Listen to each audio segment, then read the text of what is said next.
Бүгін оның еркінлеп күргәзмелер қорарға да фотоға төшәргә дә вакыты бар. Ә бит 5 бала тәрбияләү өстенә Хафизов исемендәге колхозда сыер савучы булып эшләгән елларны аның ял итү мөмкинлеге булмый да диярлек. Бүгенге хөрмәтләргә иң лаеклы хатын-кызларның берсе ул. Дети, до работы, скотина, все в деревне ведь так. Я себя считаю все равно очень счастливой женщиной. Дети – это счастье для матерей. 9 внуков у нас. Мы не нарадуемся на них глядя. Вот. Һәм аның кебекләр бүген сәхнәгә күпләп менде. Бу ел хатын-кызы, ел ир-аты хатын-кыз күзлегеннән республика конкурсының төрле номинацияләрендә җиңүчеләр. 8 март уңаеннан беренче котлауларны алар районның иң мәртәбәле ир-атыннан ишетте. Мы вам благодарны за тот труд, который вы ежедневно вкладываете в своих профессиях. Благодарны за заботу вашу, за поддержку. Желаю вам крепкого здоровья, успеха во всех начинаниях, семейного благополучия, любви и счастья.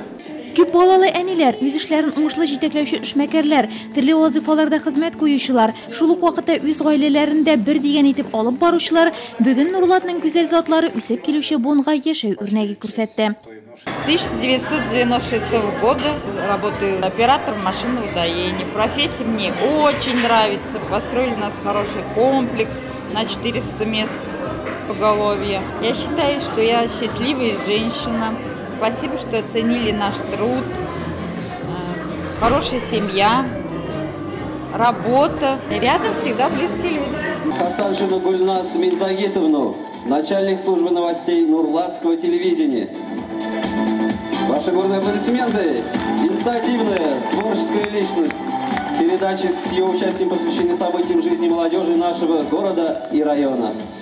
Иртәгә бәйрәм 8 март Нурлат асылзатлары өчен ул бүген үк башланды. Бәйрәмгә килүчеләр исә шунда ук кадерле хатын-кызларына бүләк юнәтә алды. Мәдәният сарае фойесында оештырылган күргәзмәләр төрлелегеннән күзләр камаша.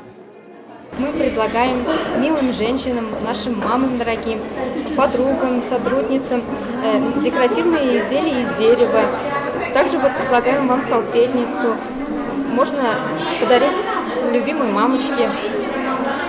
Девочкам маленьким можно подарить по расческам. Еще можем предложить вот такие вот рамочки декоративные, семейные.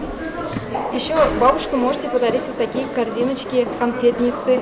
Сәхнәгә күтәрелгән күп санлы гүзәл затлар рәтләрен районыбыз ир-атлары да бизәде. Булары республика конкурсының игелекле, йөрәкле ир-ат номинациясе җиңүчеләре. Тапшырылган бүләкләрдән тыш, оештыручылар әзерләгән кызыклы концерт программасы залга җыелган барлык хатын-кызларга бәйрәм котлавы булып яңгырады.